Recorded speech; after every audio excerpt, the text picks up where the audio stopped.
train running express from Yeronpilly to Fairfield will arrive on platform 3 in approximately 2 minutes. Please wait behind the yellow standing.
अरे अपने आप के बहुत बड़ा scientist समझते क्या?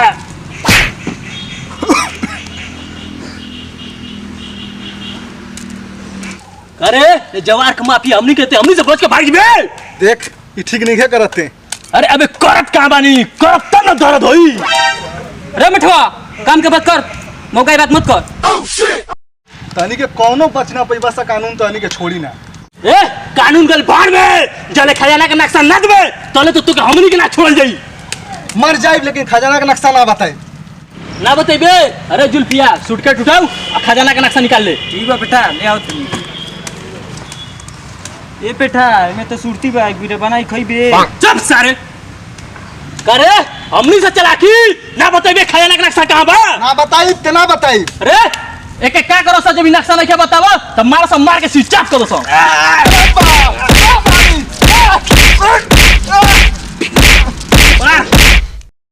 जब हमनी के खजाना ना मिली तो केहू के ना मिले के चाहिए।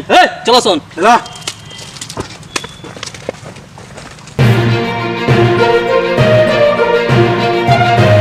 हमारे सोल्जर भोजपुरी कॉमेडी न्यूज में आपका स्वागत है। हमारे देश के महान साइंटिस्ट पतल चट्टा जी की मृत्यु हो गई है। किसी ने बहुत बेरहमी से हाथी और डंडा मार के उनकी मृत्यु कर दी है। सूत्रों से पता चला है कि उनको बहुत बड़े खजाने का राज पता था जिससे गरीबों की मदद हो सकता था। जुड़े रहिए हमारे न्यूज में आज तक, कल तक, परसों तक। धन्यवाद। नमस्कार, हमारे सोल्जर भोजपुरी कॉमेडी न्यूज में आपका स्वागत है। हमारे देश के महान साइंटिस्ट पतल चट्टा जी की मृत्यु हो गई है। किसी ने बहुत बेरहमी से हाथी और डंडा मार के उनकी मृत्यु कर दी है। सूत्रों से पता चला है कि उनको बहुत बड़े खजाने का राज पता था जिससे गरीबों की मदद हो सकता था। जुड़े रहिए हमारे न्यूज में आज तक, कल तक, परसों तक। धन्यवाद।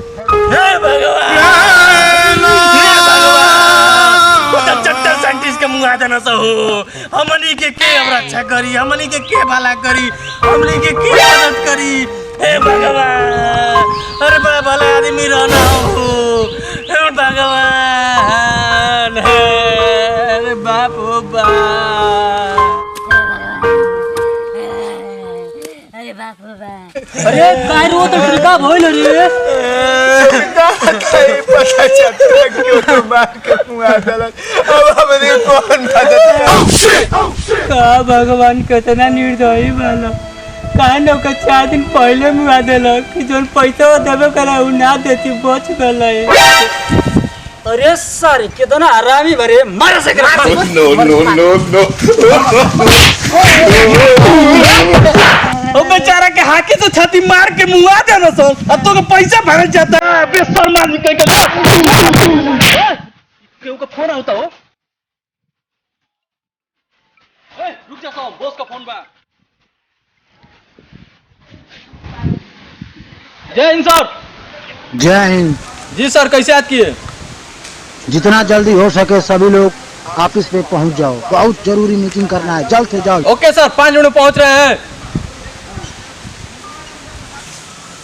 बॉस का फोन आया लो, ऑफिस में बोले बनो लगता कोनो जरूरी मीटिंग बा। जरूरी मीटिंग? हां, लागत कोनो नया मिशन पर जाएक बा। हमरो लागता। अरे चल बा, तब ने मालूम पड़ी कि कौन खादी बोले बना चाहे। सही बात है भाई। चल बे।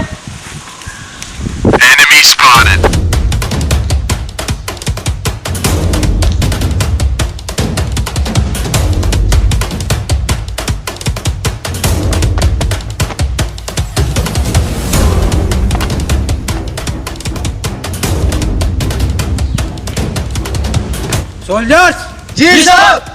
सबके हुआ गई। जी साहब। ध्यान से सुनो लो, हमने के बहुत जल्दी अमीर बने वाला बानी जा। का सच में? लेकिन कैसे? सुनो लो, एगो गुप्त जगह के पता चलल जहाँ ढेर सारा सोना चांदी हीरा का खदान बा। बॉस जल्दी चलो, 5 बुरे केले लेके आई। चलो ठोक। बॉस आपको कैसे पता? कौन बताया आपको? पता चलता साइंटिस्ट। पता चट्टा? अरे वो करे के मरे तो 2 दिन हो गई। हाँ 2 दिन हो गए, जहिया वो मरल हम वही रास्ता से आवत रहनी।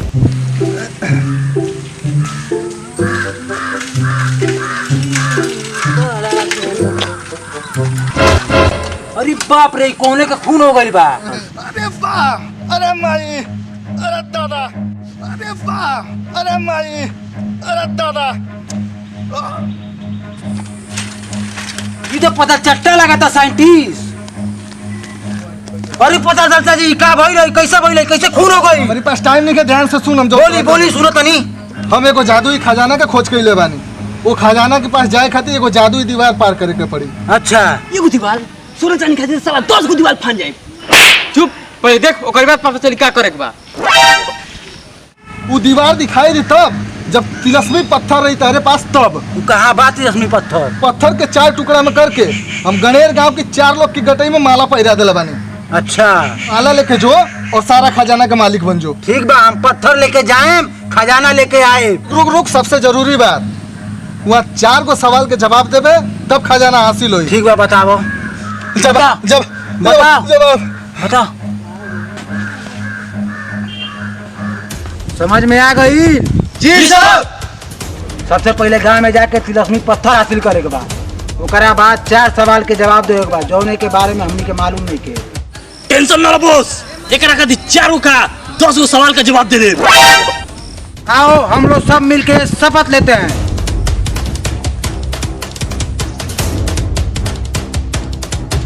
निंदा कुरकुरे कुरकुरे।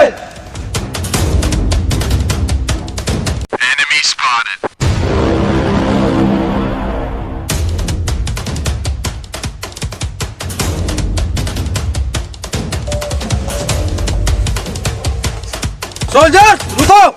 जी सर। देखो सर, ये गणेर गांव है, यही से हमनी का तिलस्मी पत्थर 4 गो घर में माला बना के पहनले वाला था। ओके कोनो ना दिमाग लगा के हमनी के हासिल करे के बा। ठीक बा? ठीक बा। जी सर, ठीक बा। चलो सर।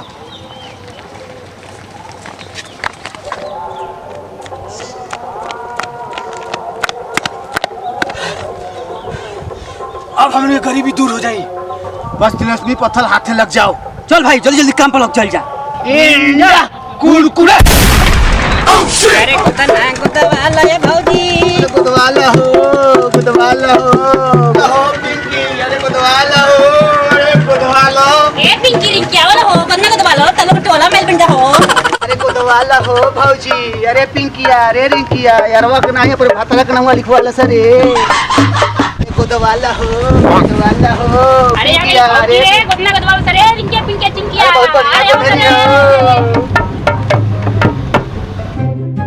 पिंकिया, अरे पिंकिया, गुदवाला सरे। अरे आज बड़ी रम खलाउन बरे कने गोदना कबो मेटेला ना रे गोदवाला सरे गुदवाला हो, गुदवाला हो, अरे गुदवाला हो। अरे गोदना दादी रुका हो, आवा तली में हारा बा, गोदना को देखवा। अरे गोदना वाली खेल सुनो हो, हेले हो, ओ देखो गोदना, हेले हो। ए भौजी, कौन गोदना गोदी? तेरे नाम, मेरे नाम, आपन नाम, तोहार नाम, आशिक नाम, कौन नाम बतावा? ठीक बा, हम हो पड़े। गुदवाला हो, गुदवाला। अरे बाबूजी गोदना गोदवाई या बदन ओड़िया का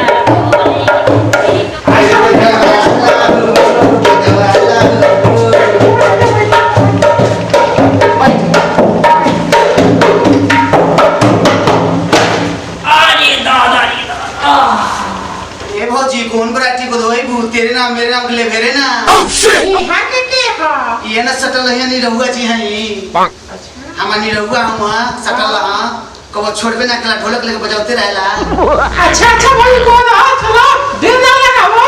अरे अपने वहां के का नाम है सुकैया। अच्छा ठीक है दे जी सुकैया के एक छाप दे तनी। ओके तुम तो धोखेबाज हो वादा करके भूल जाते हो। अरे भौजी धीरे धीरे को ना अरे ताना होता है चुप चुप करता हो तान धीरे धीरे को ना।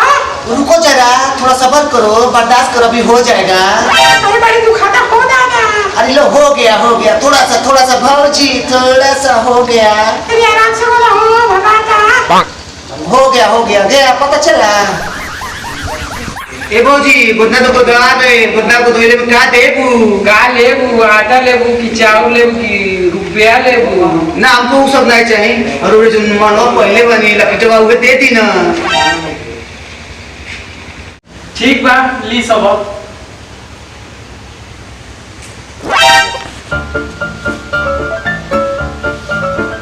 दे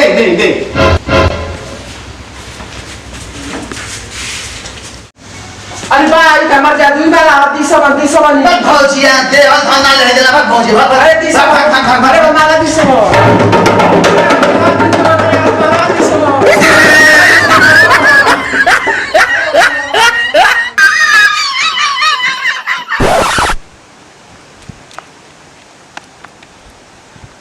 अरे दादा ये तेरे जाए हम पुलिस भी पत्थर लावे हमके चोर डाकू कह के मार दिए सो हमके अपन मन तार आजमावे के पड़ी निमडा कुड़कुड़े।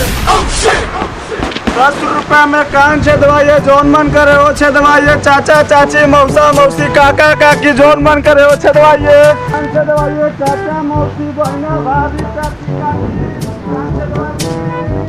भाई का खेदा तला भाई जाओ ये भाई का छेदा तला हो 10 रुपया में कान छे दवाइए नाक छे दवाइए जोन मन करे वो छे दवाइए।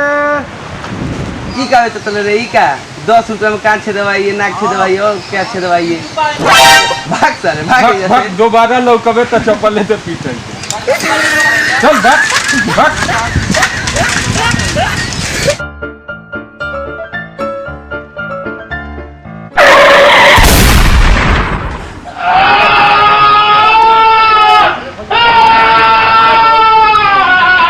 अरे साला 30वीं पत्थर।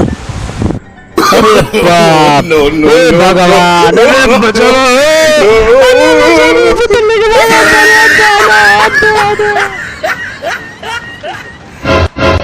अरे कार्य लोटना तू तो 30वीं पत्थर हासिल कर ले लोइया सो। बात तो सही कहत ले ढकाना।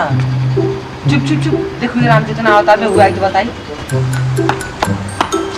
कार्य रंग जना का भइल कुछ पता होता लागल हो। अरे भाई पता तो लाग गई लेकिन एगो समस्या बा। कैसे समस्या ई बा कि पत्थर जमा न जोने घर में वो घरवा में लइका भइल बा। बस रेडी हो जा सब निंदा कुड़कुड़े।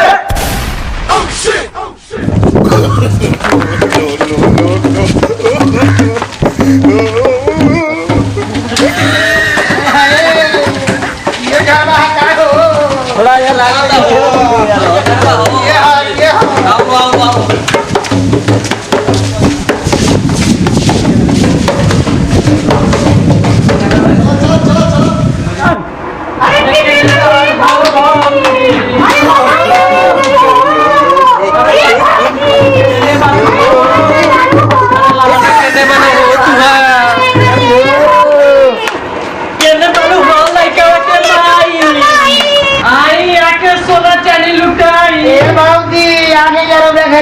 बधाई आई सब मिठाई खिलाई। अरे चुप हो जाए बाबू चुप हो जा अरे छुपा जाओ बाबू बनते करो तो बोलो कि तू किया दे लो तू चला बोला तनी ए देखो माई अरे आके हो जा माई बटन धरती है।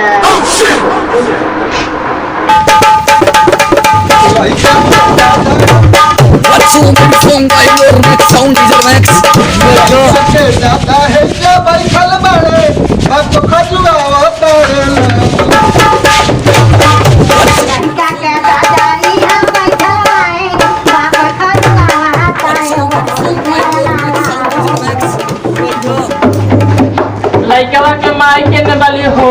आवताड़ी बर्तन धोताड़ी चले ना चलो।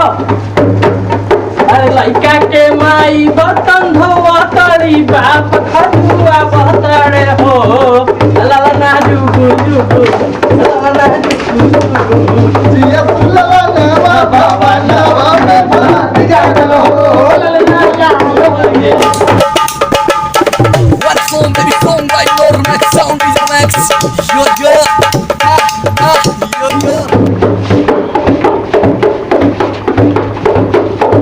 लाला ना जुगु जुगु यो लाला ना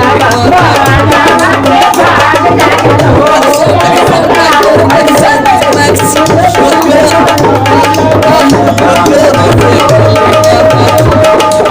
One phone, baby phone, right over next sound is Max. अरे भगवान तुआर भाला करे लइका बिछौना मुख के पाला करे अरे सातो नदिया पार से मर बलमा आइले रे नदी मोर बलमा आइले रे नदी बलमा आइले रे नदी सातो नदिया पार से मर बलमा आइले रे नदी मोर बलमा आइले रे नदी सातो नाई मोर बिना चले अरे इतना सुंदर कोयला नियर लइका भइल बना रे कुछ मिली उली सोना चांदी अरे ले लो चाउर धान पिसाना का ले लो। तू सब ना चाही सब का लेबू घर तुला लेबू मलवा देवे मलवे बाबूजी अपन मला दे दो दिया भइल बा हमर लोग लेके आवलो बनी दे दो तू। अरे जादुई माला दे दी रे पाए ना देबो ना ना देबो बे ना देबो तो हमनी के चाही तो चाही हनिया वो काहे ना तो हमनी के ये चाही तो चाही हां लइका कोयला निकल जाए लेके शहरों वाला चाहिए अयो अरे हमार देखल लोग लेके बा बियाह शादी हो गइल बा त तनी सुरक्षा खातिर है ना कुछ ना दे लइका सुपर के बता रे लो जा केकरा चल भरवत वाला लिख दो लिख दो भरवत वाला कोयला लइका संभाल हम देख भीख मांगल रोडवा पर अरे लइका सुपर के बात ही है अरे अच्छी बात है चलो हो लइका के हो किन बात है लड़का के ये मत बाबूजी ये छाका ना मसला कुछ चला लुके है ना तो अब है तो बुद्धि खुलल ह सब देख साला तिरस्मी पत्थर हम हासिल करके कब दे खड़ा बानी काज नहीं हासिल कहीं ना सके नहीं बैठ भाई लो ना हम हासिल कर ले बानी भाई हम वासिल कोले बने हइलो और हम वासिल करन हइलो रे भाई बहुत मेहनत लागल ह हालत पंचर हो गइल खतरनाक लोग पड़ल हो जो नहीं बने के ऊपर एक पड़ल ह तो भाई मिलल ह ठीक है अरे ना मिल जाई न अरे मिली यार एकदम देखा था देखो को तिरस्मी पत्थर तो कुल हाथे में उठाओ तो अबे जादुई दीवार दिखी को उठाओ था खड़ा हो जा सो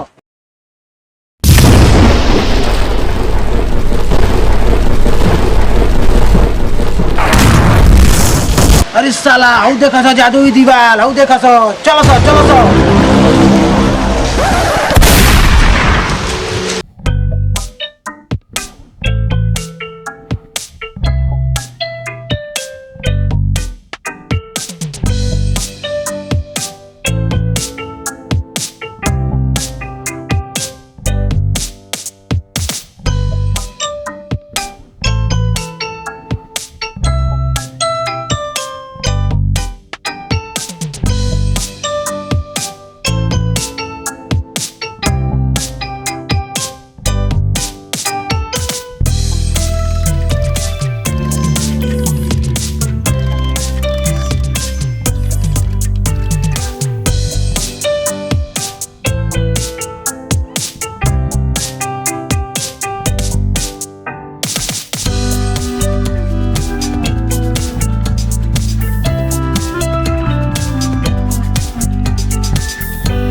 ठहरो पहले मेरे 4 सवालों का उत्तर दो, उसके बाद खजाना मिलेगा। और ये भाई पता चट्टा साइंटिस्ट बोले रहे 4 सवाल के जवाब दो पड़ी।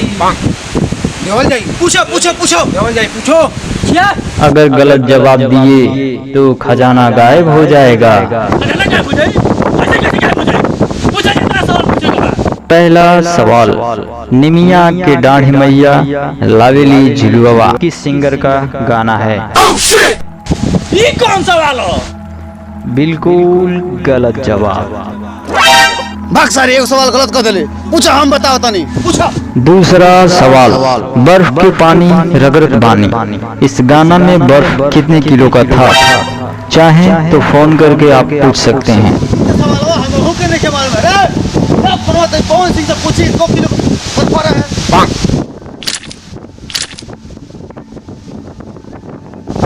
हेलो कौन भैया? अरे 2 किलो बर्फ रहा है जो रगरत रहा। पवन सिंह हूँ बेटा, मूड बनने में थोड़ा टाइम लगता है। पवन सिंह हूँ बेटा, बहुत मार मारो।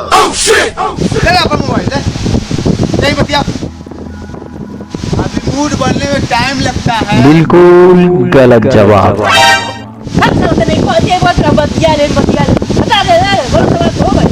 गलती हो गई। तीसरा सवाल, झुकेगा नहीं साला, क्यों? टीबी है, दामा है, बवासीर है, उदाहरण सहित बताएं। ये अल्लू अर्जुन का स्टाइल है। गलत जवाब। हमसे पूछा हम बताओ तनी। आखिरी सवाल, बिना मेहनत किए किसी इंसान को बहुत ज्यादा धन मिल जाए, बोलो गलत है या सही? गलत है, बिल्कुल गलत है। बिल्कुल सही जवाब।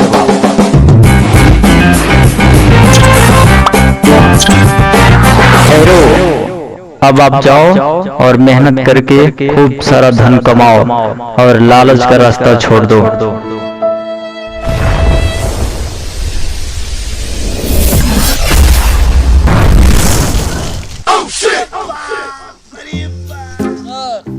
पहला मिशन तो आपका फेल हो गया, दूसरा मिशन कोनो लायक नहीं।